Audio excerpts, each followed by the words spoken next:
এইমাত্র পাওয়া আজকের সবচেয়ে গুরুত্বপূর্ণ আবহাওয়ার খবর। ৮ বিভাগেই টানা ৫ দিন ভারী বৃষ্টির পূর্বাভাস। সিলেটে ভয়াবহ রূপ নিচ্ছে বন্যা পরিস্থিতি। এছাড়া আজ রাতেই দেশের ৯ জেলায় সর্বোচ্চ ৬০ কিলোমিটার বেগে শক্তিশালী ঝড়ের সতর্কতা। প্রিয় দর্শক, সক্রিয় মৌসুমি বায়ুর প্রভাবে উত্তর বঙ্গোপসাগর এলাকায় গভীর বজ্রবাহী মেঘমালা সৃষ্টি হচ্ছে। উত্তর বঙ্গোপসাগর ও বাংলাদেশের উপকূলীয় এলাকা এবং সমুদ্র বন্দরগুলোর ওপর দিয়ে দমকা ও ৪৫ থেকে ৬০ কিলোমিটার বেগে ঝোড়ো হাওয়া বয়ে যেতে পারে। এই পরিস্থিতি আরও ৩ দিন পর্যন্ত অব্যাহত থাকতে পারে। এ কারণে চট্টগ্রাম, কক্সবাজার, মোংলা ও পায়রা সমুদ্র বন্দরকে ৩ নম্বর স্থানীয় সতর্ক সংকেত দেখাতে বলা হয়েছে। এছাড়া উত্তর বঙ্গোপসাগরে অবস্থানরত মাছ ধরার নৌকা ও ট্রলারকে পরবর্তী নির্দেশ না দেওয়া পর্যন্ত উপকূলের কাছাকাছি এসে সাবধানে চলাচল করতে বলা হয়েছে। এদিকে টানা বর্ষণ এবং উজানের ঢলে দ্বিতীয় দফায় সিলেট ও রংপুর বিভাগের বিভিন্ন এলাকায় বন্যা পরিস্থিতির অবনতি হয়েছে। এখন পর্যন্ত ৮ লাখের বেশি মানুষ এই বন্যার কবলে পড়েছেন।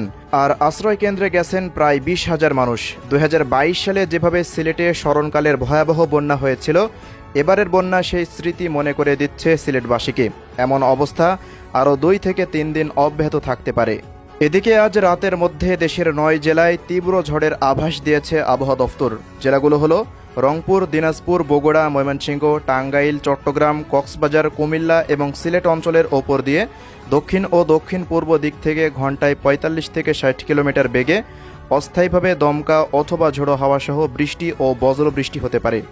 তাই এসব এলাকার নদীবন্দরগুলোকে ১ নম্বর সতর্ক সংকেত দেখাতে বলা হয়েছে। এছাড়া শুক্রবার ২১শে জুন রংপুর, ময়মনসিংহ ও সিলেট বিভাগের অধিকাংশ জায়গায়, রাজশাহী, ঢাকা ও চট্টগ্রাম বিভাগের অনেক জায়গায় এবং খুলনা ও বরিশাল বিভাগের কিছু কিছু জায়গায় অস্থায়ীভাবে দমকা হাওয়া সহ হালকা থেকে মাঝারি ধরনের বৃষ্টি বা বজ্রসহ বৃষ্টি হতে পারে। একই সঙ্গে রংপুর, ময়মনসিংহ ও সিলেট বিভাগের কোথাও কোথাও মাঝারি ধরনের ভারী থেকে অতি ভারী বর্ষণ হতে পারে। আর বর্ধিত ৫ দিনের শেষে বৃষ্টিপাতের প্রবণতা অব্যাহত থাকতে পারে বলে জানিয়েছে বাংলাদেশ আবহাওয়া অধিদপ্তর। তো প্রিয় দর্শক, এই ছিল আজকের আবহাওয়ার সবশেষ আপডেট। প্রতিনিয়ত আবহাওয়ার খবর পেতে আমাদের ইউটিউব চ্যানেলটিকে সাবস্ক্রাইব করে রাখুন। ধন্যবাদ।